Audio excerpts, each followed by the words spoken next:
to the smAshlights, as we don't want the video to be too long, and there's lots of stuff to talk about. Let's talk about an article featured today on spaceweather.com about galactic cosmic radiation. I have one comment. The relationship between cosmic rays and solar activity is not understood, and there is lots of conjecture about the sun and its magnetic field mitigating galactic cosmic rays. I think there's more of a direct relationship. If you want to read this article, again, it is linked at spaceweather.com, or you could search for it. Galactic cosmic radiation in the interplanetary space through a modern secular minimum. I guess it's a non-religious minimum. And there are some people indeed forecasting a grand solar minimum. I'm just not one of them. Let's look at some of the usual suspects here in terms of cosmic ray flux. So, first of all, for a reference, we're going to look at Sagittarius A**'s transients. So this is part of the Neil Gorell Swift Bat X-ray Observatory. Here are the X-ray emissions from the massive radio source at the core of the Milky Way galaxy known as Sagittarius A**. It's spelled like this. SGRA**.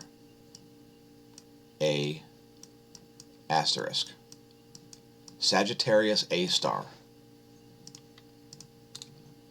Nothing exciting happening there. Let's take a look at massive radio galaxy 3C405, otherwise known as Cygnus A, the second strongest radio source in the sky, second only to the sun. Now you can see it's got a pretty consistent X-ray flux here, similar to the core of the Milky Way, and it's in a normal range here.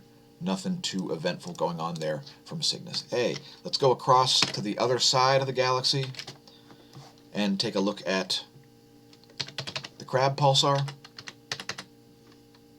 There's the Crab pulsar, another very consistent X-ray source. And we see some transients out of it here.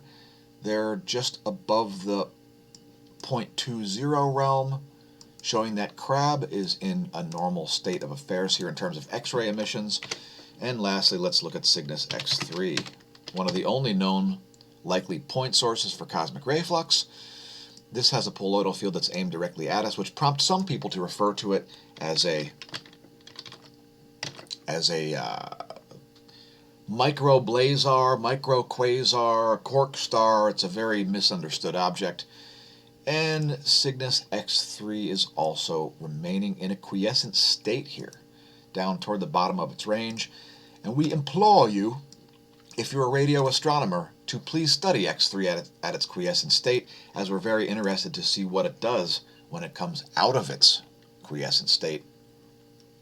I would note that its highest state of X-ray flux was very close to the last solar minimum here at 2009, a similar time that cosmic ray flux was at its maximum. Let's talk about the boy who predicted earthquakes. It's a short story by Margaret St. Clair, published in 1950 and anthologized both in print and television. It's about a 15-year-old boy called Herbert Bittman who has an ability to psychically forecast things using his skills of precognition, yes. Anyway, they put him on TV, and eventually, since he created a sensational global response, his predictions are rebroadcast around the world, and millions of viewers become convinced that he can actually read the future. Anyway, at some point here, the boy becomes extremely reluctant to forecast, is pressured to continue forecasting, and then he tells a lie.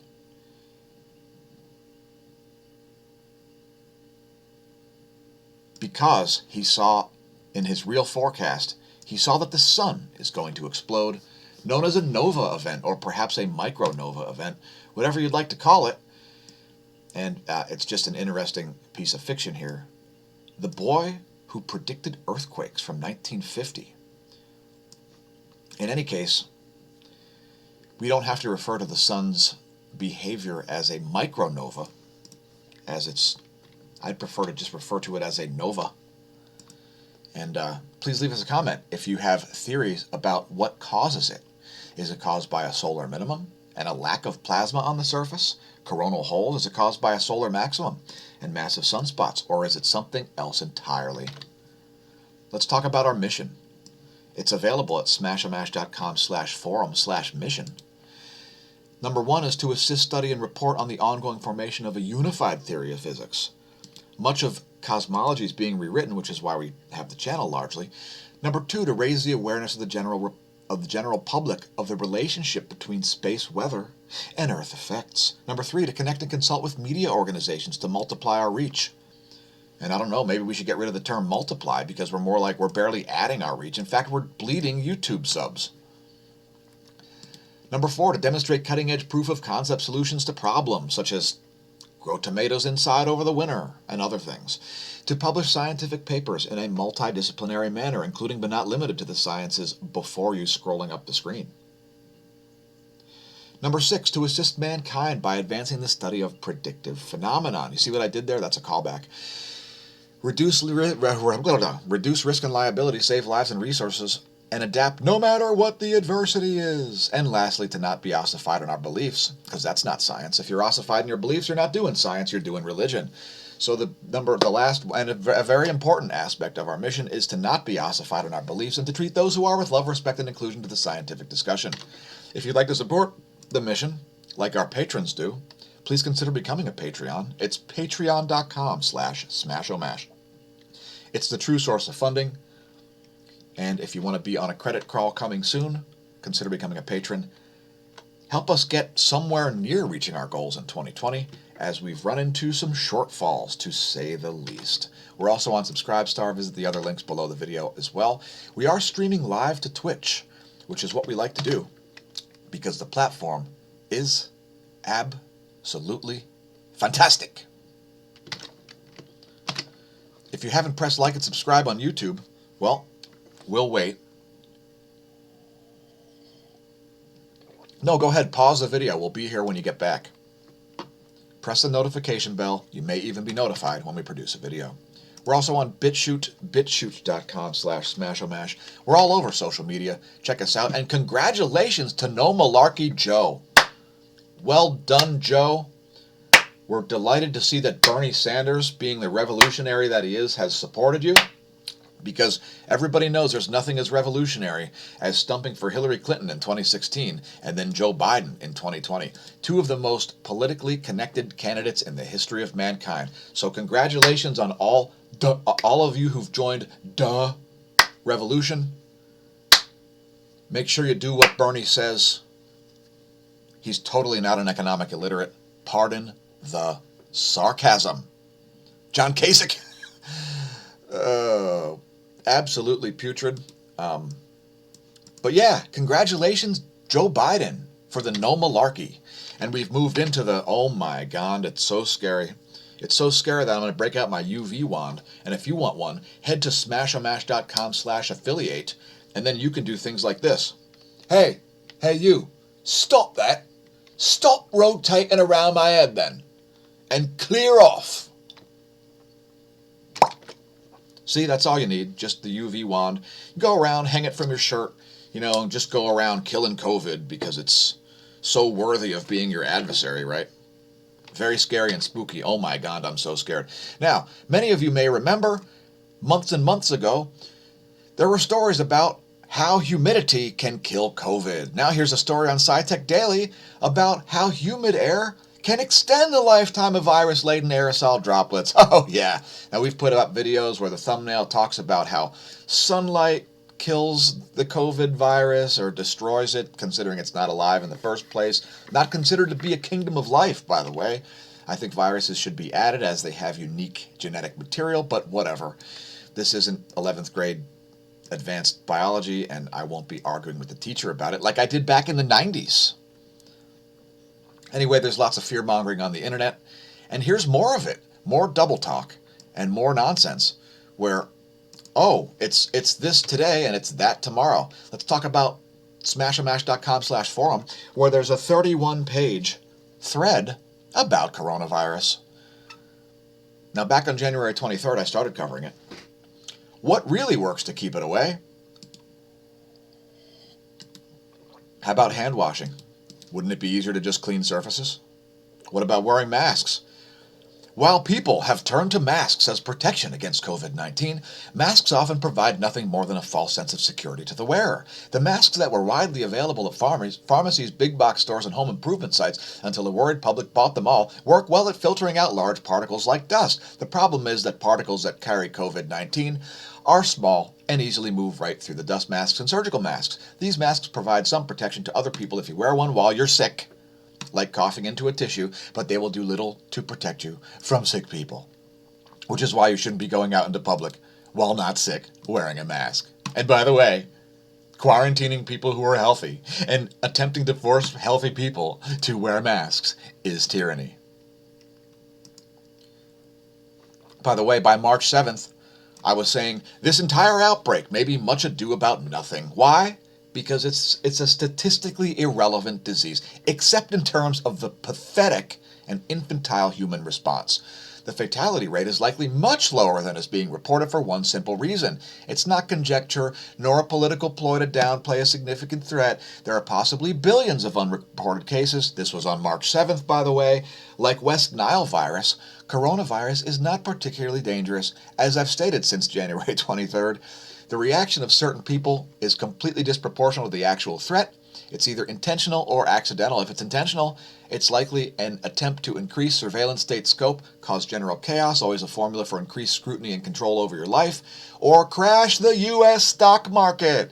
Because I was watching the way the bond market, the stock market, and the precious metals commodities all were behaving the same way, an indication that institutional money was driving the economic downturn. Now, of course, it's largely driven by cheap money, inflation created by the Fed, which incentivizes large companies to buy back their own stock. I won't get into an extended economics lesson, but if you want to read a massive timeline about what was going on with COVID, head to smashamash.com/forum, head to the Free-for-All forum, and you'll see all kinds of information like this.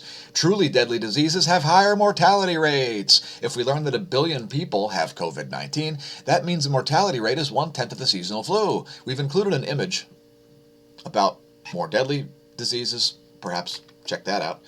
These are on pages 8 and 9, by the way, of the 31-page section about coronavirus. Masks to be worn at all times in school, Pennsylvania COVIDiot Tom Wolfe says. I guess that's the guy who said it. Check out my mask. It says, Tom Wolfe is a COVIDiot, right on the mask. Because I prefer to hold those who are responsible for their failures responsible for their failures. Let's talk about the Postal Service. I don't care about the Postal Service. I thought the Postal Service sucked since about when Lance Armstrong won his 3rd Tour de France. So that's why I'm wearing the hat today, okay? This is a Lance Armstrong, I think it's his 3rd Tour de France commemorative hat. And I just bought this as a souvenir. Now it just hangs on the wall because it's tainted. Who remembers when Lance Armstrong was paid $3 million a year to go out there and cheat? Is that what you want the U.S. Postal Service to be doing? Personally, I'm not a fan. And I don't care if Donald Trump rigs bombs inside of mailboxes. I just don't care.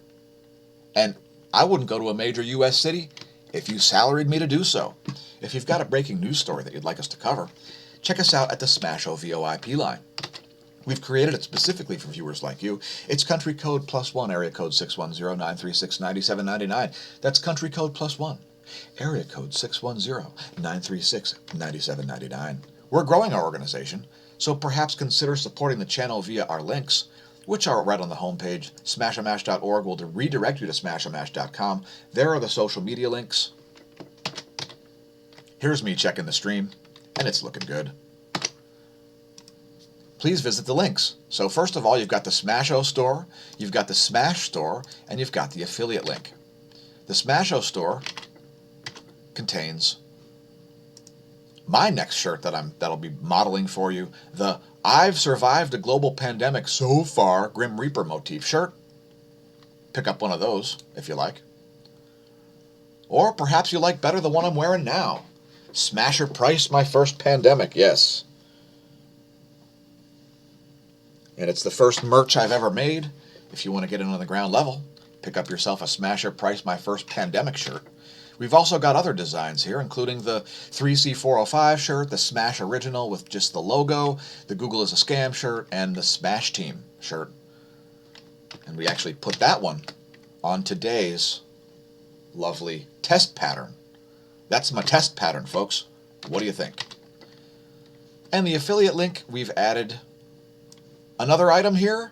It's the Xylitol Trident gum, yes.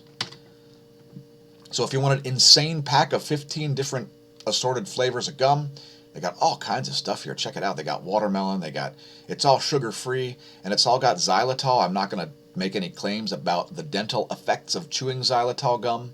However, these things are absolutely marketed by the manufacturers. Passion Berry Twist sounds amazing. So yeah, check that out, as well as the other stuff on the affiliate links page. Thanks everybody who's been ordering things. If you want to know about that UV wand, well, there it is. And there's only 4 left. It's about $22, and you can go around. I mean, you could just, hey, I said stop that, clear off. See, it works perfectly. Oh my God, it's so good, it's so worth it. Go around and hang it from your shirt. Has anybody vetted Parential? I've been checking out Parential.com to see if there's anything useful there. Here's one that sounds useful. A few important things about childhood we tend to forget. Kids are individuals, did you know? It's okay to fail, because most great successes are led up to with massive amounts of failures. It's good to bond with every type of children. If your kid has weirdo friends, don't discourage them. Creating a positive environment is important. Who knew? And never punish or neglect them. I think everybody knew that. Provide positive feedback and provide incentives for your kids to do the things you want. Check us out on Twitter also. Now, I know a lot about psychology. I've taken child and adolescent psych, as well as psychology of the abnormal patient, and 83% of the core classes for a BS in psychology. I just dropped out because college is BS, and thank God I saw the writing on the wall back in the mid-90s. So I took up bike racing instead. Anyway, check us out at twitter.com/smAshomash. I'm trying to get more involved there. And hey, Smash staff, we need a different pinned tweet here. Let's advertise a different shirt. And here ends the smAshlights. Again, please consider becoming a patron, subscribe star, or support the channel via the affiliate links or the merch. We greatly appreciate it. And let's move on to some